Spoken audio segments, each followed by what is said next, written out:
LeBron and the Cavs have the NBA's best overall record as they head to Orlando to take on the league's best three-point shooting team in the Magic, who have won 4 of the last 5 matchups against Cleveland. Jameer Nelson and LeBron pregame. First quarter. LeBron takes it all the way for the one-handed slam, starting us off in proper fashion. Cavs leading it by 1. Jameer Nelson misses the layup, but Dwight Howard's there for the putback dunk, cleaning it up for Nelson. Howard leading the league with 34 double-doubles this season.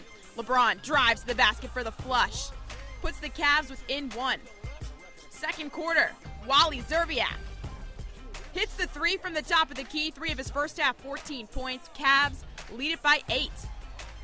Hedo Turkoglu on the fast break misses the layup, but who else? Dwight Howard's there to clean it back up again.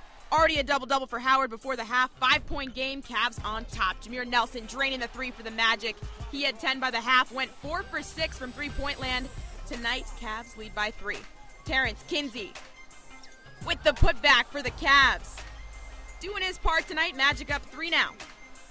Courtney Lee on the fast break. Nice layup over LeBron there. Gives the Magic the lead by 5 in Orlando. LeBron passes to J.J. Hickson. Throwing it down. 13.7 boards for Hickson tonight. 5-point game. Magic on top. LeBron thinking about it. In the lane.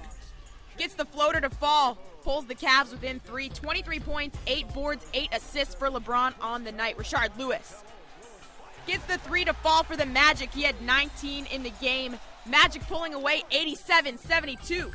Hedo Turkoglu with the pull-up 3, 19 points, 11 boards for the double-double for Turkoglu, and the Magic defeat LeBron and the Cavs at home to improve to 35-10 on the season. 99-88 the final score.